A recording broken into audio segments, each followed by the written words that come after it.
ಮೊನ್ನೆ ಅಷ್ಟೇ ರಾಜ್ಯ ಸರ್ಕಾರ ಬಸ್ ಟಿಕೆಟ್ ದರವನ್ನು 15% ಏರಿಕೆ ಮಾಡಿ ಆದೇಶವನ್ನು ಹೊರಡಿಸಿತು. ಇದಕ್ಕೆ ಜನರು ಕೂಡ ಸಹಜವಾಗಿ ಆಕ್ರೋಶವನ್ನು ಹೊರಹಾಕಿದ್ರು. ಬಟ್ ಈಗ ಪಬ್ಲಿಕ್ ಟಿವಿ ಒಂದು ರಿಯಾಲಿಟಿ ಚೆಕ್ ಅನ್ನು ನಡೆಸಿದೆ. Dakota Express Public TV reality check. Ticket ದರ ಏರಿಕೆಗೆ ತಕ್ಕಂತಹ ಸೇವೆಯನ್ನು ನೀಡ್ತಾ ಇಲ್ಲ ನಿಗಮಗಳು. ಸದ್ಯಕ್ಕೆ ಜನರು ಸಂಚರಿಸ್ತಾ ಇರುವಂತಹ ಬಸ್ಸಿನ ಪರಿಸ್ಥಿತಿ ಹೇಗಿದೆ? ಬರೀ ಟಿಕೆಟ್ ರೇಟನ್ನು ಜಾಸ್ತಿ ಮಾಡಿಬಿಟ್ರೆ ಸಾಕಾ? ಸರಿಯಾದ ಬಸ್ಸುಗಳ ವ್ಯವಸ್ಥೆಯನ್ನು ಕಲ್ಪಿಸೋದು ಯಾವಾಗ? ಈಗ ಪಬ್ಲಿಕ್ ಟಿವಿ ರಿಯಾಲಿಟಿ ಚೆಕ್ ಅನ್ನು ನಡೆಸಿದೆ. ಅದರಲ್ಲಿ ಸದ್ಯಕ್ಕೆ ಪರಿಸ್ಥಿತಿ ಹೇಗಿದೆ ಬಸ್ಗಳದ್ದು ಅನ್ನೋದರ ಬಗ್ಗೆ ನಮ್ಮ ಪ್ರತಿನಿಧಿಗಳು ವಿವರಿಸ್ತಾ ಹೋಗ್ತಾರೆ. ಬನ್ನಿ ನೋಡ್ಕೊಂಡು ಬರೋಣ. ಒಂದೆಡೆ ರಾಜ್ಯ ಸರ್ಕಾರ ಬಸ್ ದರವನ್ನು 15% ಹೆಚ್ಚಳ ಮಾಡಿದೆ. ಜೊತೆಗೆ ಶಕ್ತಿ ಯೋಜನೆಯಿಂದಾಗಿ ಬಸ್ಗಳ ಬೇಡಿಕೆ ಹೆಚ್ಚಾಗಿದ್ದಾವೆ. ಉತ್ತರ ಕನ್ನಡ ಕಾರವಾರ ಭಾಗದಲ್ಲಿರುವಂತಹ ಸ್ಥಳೀಯ ಬಸ್ನಲ್ಲಿದ್ದೀವಿ. ಯಾಕೆಂದರೆ ಇದು ಲೋಕಲ್ ಸ್ಥಳೀಯ ಮಟ್ಟದಲ್ಲಿ ತಿರುಗಾಡುವಂಥ ಬಸ್ಸು. ಇಲ್ಲಿಯ ಹೆಚ್ಚಾಗಿ ಸ್ಟೂಡೆಂಟ್ಗಳು ಕೂಡ ಈ ಭಾಗದಲ್ಲಿ ಸಂಚಾರ ಮಾಡ್ತಾರೆ. ಯಾಕೆಂದರೆ ಬೆಳಗಾದ ತಕ್ಷಣ ಕಾಲೇಜಿಗೆ ಹೋಗಬೇಕಾಗತ್ತೆ. ಬೇರೆ ಬೇರೆ ಇಲ್ಲಿಯ ಉತ್ತರ ಕನ್ನಡ ಜಿಲ್ಲೆಯಲ್ಲಿ ಏನಂತಂದರೆ ಕರಾವಳಿ ಭಾಗದಲ್ಲಿ ಕುಮಟಾ ಹೊನ್ನಾವರ ಭಾಗಗಳು ಕೂಡ ವಿದ್ಯಾರ್ಥಿಗಳು ಹೋಗ್ತಾರೆ. ಇನ್ನು ಮಾಜಾಳಿಯ ಗಡಿ ಭಾಗದಲ್ಲಿ ಮತ್ತು ಗೋವಾಕ್ಕೂ ಕೂಡ ವಿದ್ಯಾರ್ಥಿಗಳು ಹೋಗುವಂಥದ್ದು. ಅಂಥದ್ರಲ್ಲಿ ವಿದ್ಯಾರ್ಥಿಗಳಿಗೆ ಸಮಸ್ಯೆ ಏನು ಅಂತಂದರೆ ಶಕ್ತಿ ಯೋಜನೆಯಿಂದ ಮಹಿಳೆಯರು ಉಚಿತವಾಗಿ ಪ್ರಯಾಣವನ್ನು ಹೆಚ್ಚು ಮಾಡ್ತಾರೆ. ಇಂಥ ಸಂದರ್ಭದಲ್ಲಿ ವಿದ್ಯಾರ್ಥಿಗಳು ಕಾಲಿಗೆ ಹೋಗಿ ಬರಲಿಕ್ಕೆ ತೊಂದರೆ ಆಗ್ತದೆ. ಬಸ್ಗಳಲ್ಲಿ ಸೀಟ್ಗಳಿರಲ್ಲ, ರಶ್ ಇರುತ್ತೆ, ಆ ರೀತಿಯ ಪರಿಸ್ಥಿತಿಗಳು ಇರ್ತವೆ. ಇವೆಲ್ಲವನ್ನೂ ಕೂಡ ವಿದ್ಯಾರ್ಥಿಗಳು ಫೇಸ್ ಮಾಡಬೇಕಾಗತ್ತೆ. ಇನ್ನು ಬಸ್ಗಳ ವಿಷಯಕ್ಕೆ ಬಂದರೆ ನಿಮಗೆ ಯಾವ ರೀತಿಯಲ್ಲಿ ಪರಿಸ್ಥಿತಿ ಇದೆ ಬಸ್ಗಳದ್ದು ಅನ್ನೋದನ್ನು ತೋರಿಸ್ತೀನಿ. ನೀವು ನೋಡ್ಬೋದು, ಸೀಟ್ಗಳೇ ಕಿತ್ತೋಗಿರ್ತವೆ, ಇಂಜಿನ್ಗಳೇ ತಿರುಗಿರೋದಿಲ್ಲ, ಒಂದೊಂದ್ಸಲಿ ಆ ಟೈರ್ಗಳೇ ತುಂಡಾಗಿ ಹೋಗಿದಂತಹ ಘಟನೆಗಳು ಉತ್ತರ ಕನ್ನಡ ಜಿಲ್ಲೆಯಲ್ಲಿ ನಡೆದಿದ್ದಾವೆ. ಇಂತಹ ಪರಿಸ್ಥಿತಿಗಳು KSRT ವಿಭಾಗದಲ್ಲಿರುವಂಥದ್ದು, ವಾಯುವ್ಯ ಸಾರಿಗೆ ಭಾಗದಲ್ಲಿ ಸಾಕಷ್ಟು ಸಮಸ್ಯೆಗಳು ಇರುವಂಥದ್ದು. ಯಾಕಂದರೆ 10 ವರ್ಷಕ್ಕೂ ಹೆಚ್ಚು ವರ್ಷ ಆಗಿರುವಂಥ ಬಸ್ಗಳನ್ನು ಬಳಸಿದಾಗ ಸಾಕಷ್ಟು ಸಮಸ್ಯೆಗಳಾಗ್ತವೆ. ಯಾಕೆಂದರೆ ಇಂಜಿನ್ಗಳು ಸಮಸ್ಯೆಯನ್ನು ತಂದುಬಿಡ್ತದೆ. ಆಮೇಲೆ ಹೆಚ್ಚು ಜನ ಓಡಾಡೋದ್ರಿಂದಾಗಿ ಕೂಡ ಜನರಿಗೆ ಏನಂತಂದರೆ ಬಸ್ಸನ್ನು ಸ್ವಚ್ಛವಾಗಿ ಇಟ್ಕೊಳ್ಳಿಕ್ಕೆ ಆಗ್ತಾಯಿಲ್ಲ. ಬಸ್ಗಳು ಗಲೀಜಾಗಿರ್ತವೆ. ಜೊತೆಗೆ ಆ ಬಸ್ಗಳಲ್ಲಿ ಕೆಲವು ಡೋರ್ಗಳೇ ಕಿತ್ತೋಗಿದ್ದಾವೆ. ಕೆಲವು ಕಡೆ ನೀವು ನೋಡ್ಬೋದು, ಈ ಭಾಗದಲ್ಲಿ ಗ್ಲಾಸ್ಗಳು ಕಿತ್ತೋಗಿದ್ದಾವೆ. ಇನ್ನು ಮಳೆ ಬಂದರೆ ಅಂತೂ ನೋಡಬೇಕು ನೀವು, ಮಳೆ ಬಂದರೆ ಕೆಲವೊಂದು ಬಸ್ಸುಗಳು ಸೋರುವಂತಹ ಪರಿಸ್ಥಿತಿಗಳಿದ್ದಾವೆ. ಇವೆಲ್ಲವೂ ಕೂಡ ಸಾಕಷ್ಟು ಸಮಸ್ಯೆಗಳು ಆಗ್ತಾ ಇರುವಂಥದ್ದು ಜನರುಗಳಿಗೆ. ಇಂಥದ್ರಲ್ಲಿಯೇ ಈ ಬಸ್ನಲ್ಲಿ ಪ್ರಯಾಣವನ್ನು ಮಾಡ್ತಾರೆ. ಇನ್ನು ದರ ಹೆಚ್ಚಾದ ಮೇಲಂತೂ ಜನರಿಗೆ ದೊಡ್ಡ ಸಮಸ್ಯೆ ಆಗಿದೆ. ಯಾಕೆಂದರೆ ಮಹಿಳೆಯರನ್ನು ಉಚಿತವಾಗಿ ಪ್ರಯಾಣ ಮಾಡ್ತಾರೆ. ಆದರೆ ರಾಜ್ಯದ ಒಂದು ಕಡೆಗಳಲ್ಲಿ ಪರಿಸ್ಥಿತಿ ಅಲ್ಲ, ಕೇವಲ ಕಾರವಾರ ಮಾತ್ರ, ಅಲ್ಲಿ ಮಾತ್ರ ಬಸ್ಸುಗಳಲ್ಲಿ ಈ ರೀತಿಯ ಪರಿಸ್ಥಿತಿ ಇಲ್ಲ. ಹುಬ್ಬಳ್ಳಿಯಲ್ಲೂ ಕೂಡ ಇದೇ ಹಾಡು ಇದೇ ರಾಗ. ಅಲ್ಲಿ ಹೇಗೆ ಬಸ್ಸುಗಳ ವ್ಯವಸ್ಥೆ ಇದೆ, ಬಸ್ಸುಗಳು ಯಾವ ರೀತಿ ಗುಣಮಟ್ಟವನ್ನು ಕಾಪಾಡಿಕೊಂಡಿದ್ದಾವೆ, ನಮ್ಮ ಪ್ರತಿನಿಧಿ ವಿವರಿಸಿದ್ದಾರೆ. ಬನ್ನಿ ನೋಡ್ಕೊಂಡು ಬರೋಣ. ಒಂದು ಕಡೆ ಸರ್ಕಾರ ಬಸ್ ದರಗಳನ್ನು 15% ಜಾಸ್ತಿ ಮಾಡುತ್ತೆ, ಮಹಿಳೆಯರಿಗೆ ಉಚಿತ ಕೊಡ್ತೀವಿ ಅಂತ ಹೇಳುತ್ತೆ. ಆದರೆ ಡಕೋಟಾ ಬಸ್ಗಳಲ್ಲಿ ಪ್ರಯಾಣಿಕರಿಗೆ ಸೇವೆಯನ್ನು ನೀಡ್ತಾ ಇದೆ KSRTC ಇಲಾಖೆ ಅಂತ ಹೇಳ್ಬೋದು. ಇಲ್ಲಿ ನೋಡ್ಬೋದು ದೃಶ್ಯಾವಳಿಗಳಲ್ಲಿ ನಾವೀಗ ಹುಬ್ಬಳ್ಳಿಯ ಒಂದು ಬೈಪಾಸ್ನ ರಾಷ್ಟ್ರೀಯ ಹೆದ್ದಾರಿಯಲ್ಲಿರುವಂಥದ್ದು. ಇಲ್ಲಿ ಪ್ರಯಾಣಿಕರು ಬಿಸಿಲಿನಲ್ಲಿ ನಿಂತಿದ್ದಾರೆ. ಯಾಕಂದರೆ ಇವರು ಪ್ರಯಾಣ ಮಾಡ್ತಿರುವಂಥ ಬಸ್ನ ಟೈರು ಏಕಾಏಕಿ ಬ್ಲಾಸ್ಟ್ ಆಗಿರುವಂಥದ್ದು. ಅಂದರೆ ಒಂದು ಕಡೆ ಸರ್ಕಾರ ಹೇಳುತ್ತೆ 15% ಬಸ್ ದರವನ್ನು ಏರಿಕೆ ಮಾಡಿದೆ, ಇದಕ್ಕೆ CM ಅವರು ಸಮರ್ಥನೆ ಮಾಡ್ಕೊತಿದ್ದಾರೆ. ಆದರೆ ಇವರಿಗೆ ಸೇವೆಯನ್ನು ಸಮರ್ಪಕವಾಗಿ ನೀಡುವಂತಹ ಒಂದಿಷ್ಟು ನಿಜವಾದ ಮನಸ್ಥಿತಿ ಇದೆಯಾ ಅನ್ನೋದು. ಯಾಕಂದರೆ ಡಕೋಟಾ ಬಸ್ಗಳನ್ನು ನೀಡಿ ಅದಕ್ಕೆ ಜನರನ್ನ ಪ್ರಯಾಣಕ್ಕೆ ಅನುವು ಮಾಡಿಕೊಟ್ಟು ಅದರ ಜೊತೆಗೆ ಟೈರ್ ಬಾಸ್ಟ್ ಆಗುತ್ತೆ. ಮತ್ತೊಂದು ಕಡೆ ರೇಟನ್ನು ಜಾಸ್ತಿ ಮಾಡ್ತಾರೆ.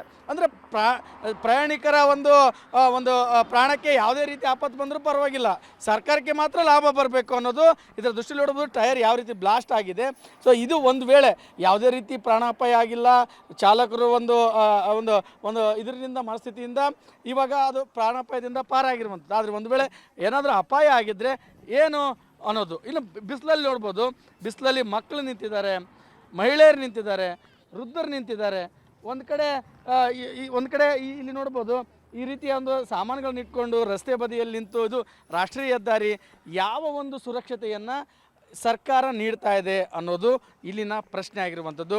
ಮತ್ತೊಂದು ಕಡೆ ಕೇವಲ ಬಸ್ ದರಗಳನ್ನು ಏರಿಸುತ್ತೆ ಸರ್. ಒಂದು ಕಡೆ ಸರ್ಕಾರ ಬಸ್ ದರ ಮಾತ್ರ ಏರಿಸುತ್ತೆ, ಒಂದು ಸುರಕ್ಷಿತ ಪ್ರಯಾಣಕ್ಕೆ ಯಾವುದೇ ರೀತಿ ಒಂದು ಇದಿಲ್ಲ ಅಂತ ಸರ್. ಏನು ಕೊಡ್ತಾ ಇಲ್ಲ ಸರ್. ಪ್ರಯಾಣ ನೋಡಿ 1.5 ತಾಸಿಂದ ಇಲ್ಲೇ ನಿಂತ್ಕೊಂಡಿದ್ವಿ.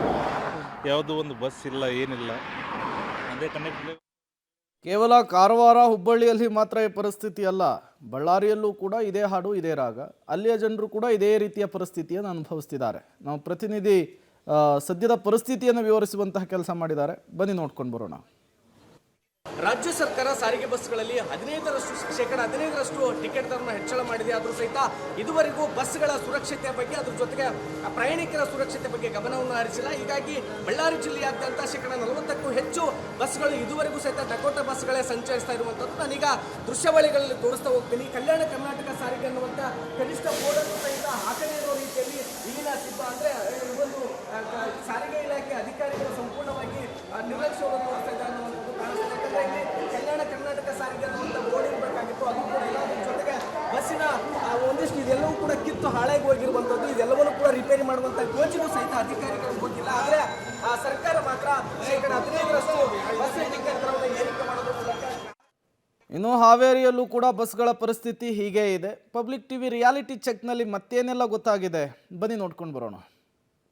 ಸರ್ಕಾರ ಶಕ್ತಿ ಯೋಜನೆಯನ್ನು ಜಾರಿ ಮಾಡಿ ಈಗಾಗಲೇ 1.5 ವರ್ಷ ಕಳೆದಿದೆ. ಆದರೆ ಏಕಾಏಕಿ 15% ಬಸ್ ದರವನ್ನು ಏರಿಕೆ ಮಾಡಿರುವಂಥದ್ದು. ಹೀಗಾಗಿ ನಾನು ಬಸ್ಸಿನ ವ್ಯವಸ್ಥೆ ಯಾವ ರೀತಿ ಅನ್ನೋದನ್ನು ತೋರಿಸ್ತೀನಿ ನಿಮಗೆ. ಏಕಾಏಕಿ ಈಗಾಗಲೇ 2-3 ದಿನಗಳ ಹಿಂದೆ 15% ಬಸ್ ದರವನ್ನು ಏರಿಕೆ ಮಾಡಿರುವಂಥದ್ದು. ಹೀಗಾಗಿ ಗ್ರಾಮೀಣ ಬಸ್ಗಳ ಸ್ಥಿತಿ, ಡಕೋಟಾ ಬಸ್ಗಳ ಸ್ಥಿತಿ, ಅದರಲ್ಲೂ ಕೂಡ ಗ್ರಾಮೀಣ ಭಾಗದ ಜನರು ಓಡಾಡುವಂಥ ಪರಿಸ್ಥಿತಿ ಎದುರಾಗಿರುವಂಥದ್ದು. ಇದು ಕಬ್ಬೂರಿಗೆ ಹೋಗುವಂತಹ ಬಸ್ಸು. ಆ ಮೇಲಿನ ಟಾಪನ್ನು ತೋರಿಸ್ತೀನಿ ನಿಮಗೆ, ಸಂಪೂರ್ಣವಾಗಿ ತುಕ್ಕು ಹಿಡಿದಿರುವಂಥದ್ದು, ಅಲ್ಲಲ್ಲಿ ಪ್ಯಾಚ್ ವರ್ಕನ್ನು ಮಾಡಿರುವಂಥದ್ದು.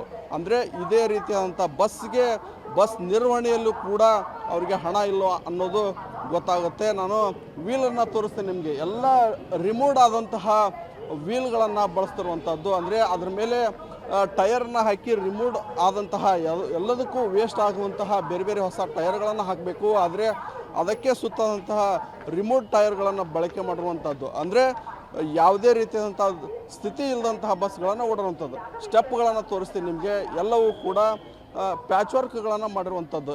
ಹಾಗಾಗಿ ಗ್ರಾಮೀಣ ಭಾಗದ ಜನರು ಒಂದು ರೀತಿ ಜೀವವನ್ನು ಕೈಯಲ್ಲಿ ಹಿಡ್ಕೊಂಡು ಓಡಾಡುವಂತಹ ಪರಿಸ್ಥಿತಿ ನಿರ್ಮಾಣವಾಗಿರುವಂಥದ್ದು.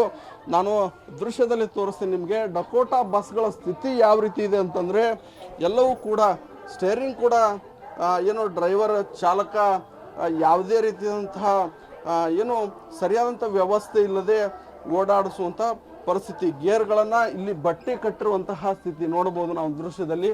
ಅಂದರೆ ಗ್ರಾಮೀಣ ಭಾಗದ ಜನರು ಕೂಡ ಯಾವ ರೀತಿ ಜೀವವನ್ನು ಕೈಯಲ್ಲಿ ಹಿಡ್ಕೊಂಡು ಓಡಾಡುವಂಥ ಪರಿಸ್ಥಿತಿ, ಇದನ್ನು ತೋರಿಸ್ತೀನಿ ನಿಮಗೆ. ಬಸ್ಸು ಈ ಬೋರ್ಡನ್ನು ನೋಡ್ಬೋದು ದೃಶ್ಯದಲ್ಲಿ. ಇನ್ನು 7 ದಿನ ಮುಗಿದ್ರೆ ಈ ಬಸ್ಸಿನ ಅವಧಿ ಕೂಡ ಮುಗಿದಿರುವಂಥದ್ದು. ಅಂದರೆ ಸ್ಕ್ರಾಪ್ಗೆ ಹಾಕಬೇಕು. ಆದರೆ ಯಾವುದೇ ರೀತಿಯಾದಂತಹ ಏನು ಸಾರಿಗೆ ಇಲಾಖೆಯವರು ಕೂಡ ಯಾವುದೇ ರೀತಿಯಾದಂತಹ ಇಂತಹ ಬಸ್ಗಳನ್ನು ಗ್ರಾಮೀಣ ಭಾಗದ ಮಹಿಳೆಯರಾಗಿರ್ಬೋದು, ಪುರುಷರಾಗಿರ್ಬೋದು, ಮಕ್ಕಳು